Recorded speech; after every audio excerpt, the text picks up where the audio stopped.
Welcome back, friends. I am Shannon, and I am honored that you've come back to see another episode of Floral City, the real old Florida. Today we're going to be talking about Heritage Days, which is a big event we have here in Floral City the first weekend in December. It's a folk living history day where the whole town turns back to the turn of the century.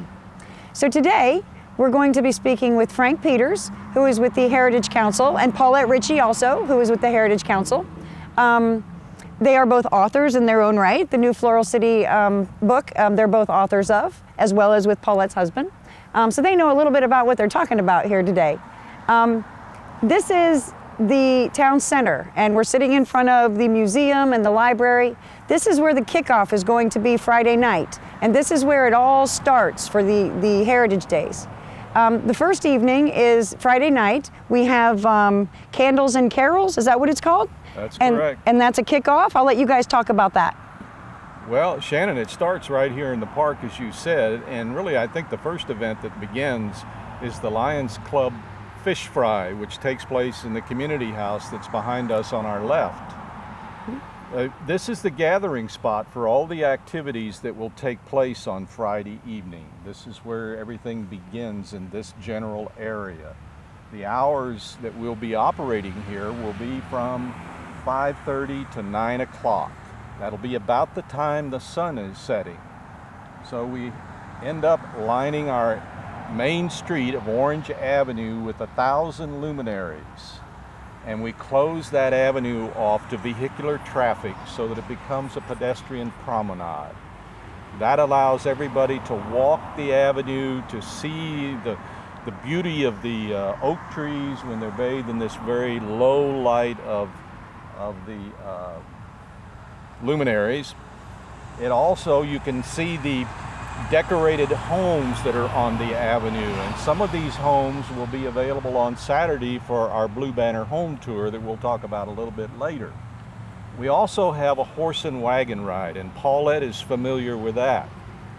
That's one of the fun events of that evening. We have a wagon with hay, and I believe the price is $7 this year. $7. Families can climb on board and be pulled by giant horses up the avenue, right through the luminaries, and on the way they hear caroling going on both sides of the street, up here and there, and get to ride all the way up and back. And it's a nice old-fashioned kind of a clip-clop fun way to start the holiday season. It is. That night, if I may, I'm sorry, may interject, that night is beautiful, and it's as close as you can get these days to really feeling like you're in the turn of the century. I mean, the road is closed off, so there's some traffic in the distance, but you can really feel like you're in Floral City in the turn of the century. Well, Shannon, the purpose of Heritage Days really is to take everybody back to a time of our ancestors and to find out what it was really like to live in a small Florida town at the turn of the 20th century. So a horse and wagon ride with large Percheron horses up and down this avenue fits that perfectly. It really does. It's a family affair. The kids love it, the parents love it, and it just works so great. So that's the first part of Heritage Days that lasts for a few hours on, hopefully, if the weather will cooperate, a beautiful evening, and you'll have a chance to really experience things that maybe you won't experience every day when you take your time to go back to the old Florida traditions. Now behind us is the Floral City Heritage Museum. And within its walls, you'll find more information on the history of Floral City, both through photographs and through the new technology today with videos and that sort of thing. We also have a country store in there, and that will be open during the evening as well as on Saturday when we go to the second day of Heritage Days.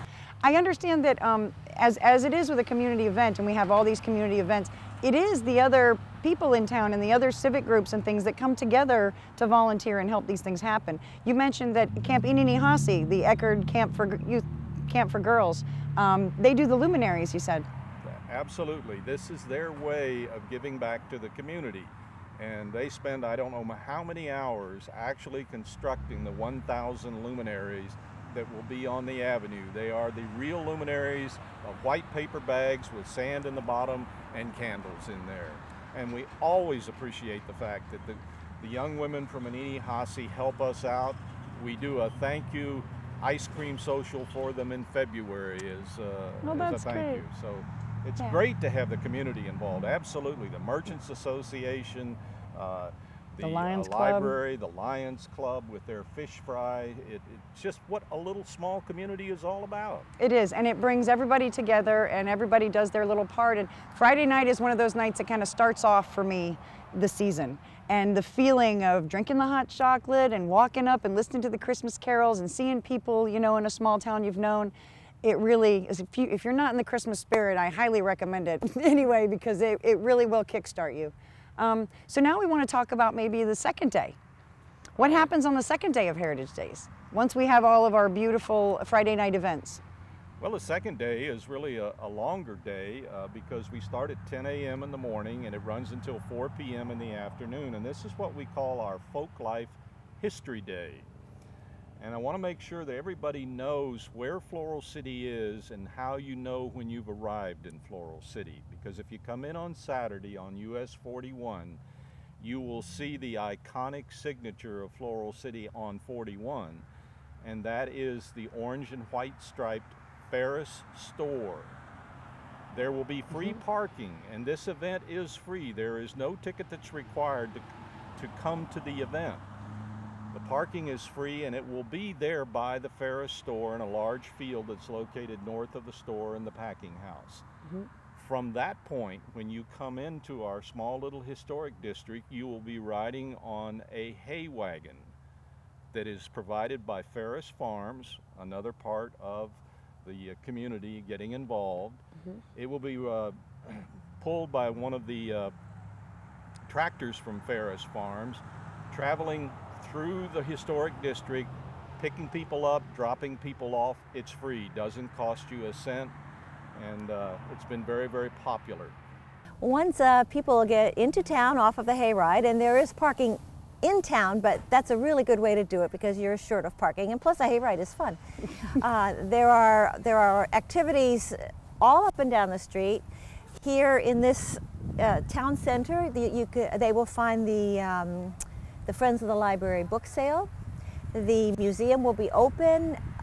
The museum store will be open, and you'll notice that Heritage Council members will be dressed in turn of the century outfits, and that kind of adds to the fun.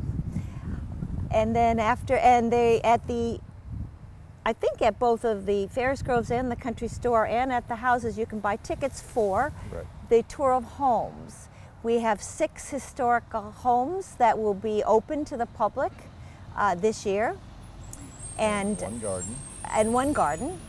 And it's very interesting. The houses are old, and it's so much fun to go in and see the architecture, the flooring, the decorations the owners have done for the event. The 6 homes that we have will be identified visually for the visitors that are here with a blue banner, and embroidered on that blue banner will be the name of the home.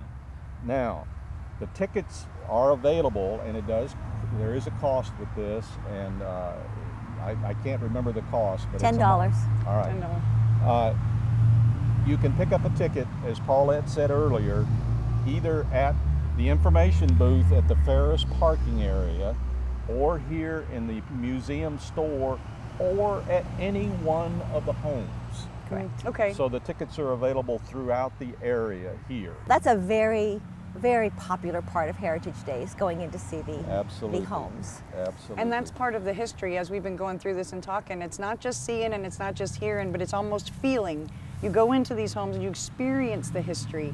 And usually the people that live there know quite a bit about, you know, their homes and the history as well. Certainly. And they share that with you. Plus the little stories that they don't. That's the fun part.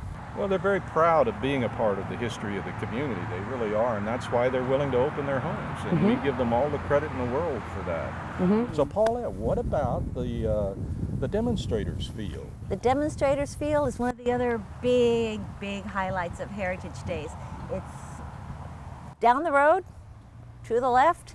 It's Big field, and it is full of all kinds of old-time craftsmen and women. In years past, we've had a bucket maker and a woman who sits with a rabbit in her lap and pulls the fur out and transforms it into cloth. Into yarn. She told me into yarn. She told me once, and she showed me a piece of cloth that she made from her husband's beard. But like I said, you never know what you're going to find in Floral. so yeah, watch yourself when you walk through there, Fred. There's also a 4-H kind of a petting zoo. It's kind of like an authentic cracker cowboy camp. Like if you were to go back in the day, there is a camp, a cracker cowboy camp. Mm-hmm. One of the things that we always want to make sure of when in our little organization, our mission is historic preservation and education. Now, when I was growing up as a kid, education was something that I didn't necessarily want to be involved in. But what we do here during Heritage Days is we make the education part of it fun. Mm-hmm. It's fun for both adults and children, and that's what the Demonstrators Field is all about. You mm-hmm. can see these old crafts. If you have to have a broom to sweep out the house, you can't go down to Home Depot. You have to make your own, and that's what these artisans are doing down here. And one of the points I want to make is we're a very small community. We're a very walkable community. And everything that takes place during Saturday and Heritage Days is within a few blocks of this downtown area where we're sitting right now. So it's easy to get around. There'll be plenty of signs that'll show you how to get to the Demonstrators Field. There will be food available there.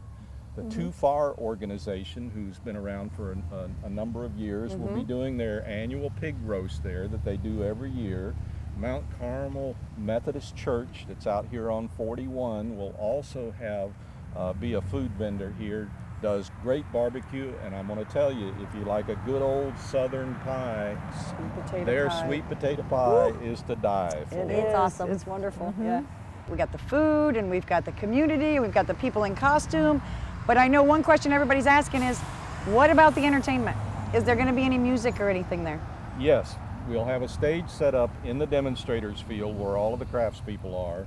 There will be a tent, maybe even two, so that there will be cover if necessary. There will be chairs provided, and again, this is all free. So you can enjoy yourself with the entertainment that's going on, both from the demonstrators and the music that's here. I also want to point out that we couldn't do this each year without the volunteers that we have. It takes over approximately around 100 people to put this event on for the day and a half that we do it. And the music is an example of that. We have a couple here that is a member of our organization, Dave and Terry Hartman, that used to be a professional or are professional musicians, and we're traveling the circuit. Thank goodness they're in Floral City and they provide this kind of entertainment for us. And it's that kind of volunteerism that makes all the difference in the world.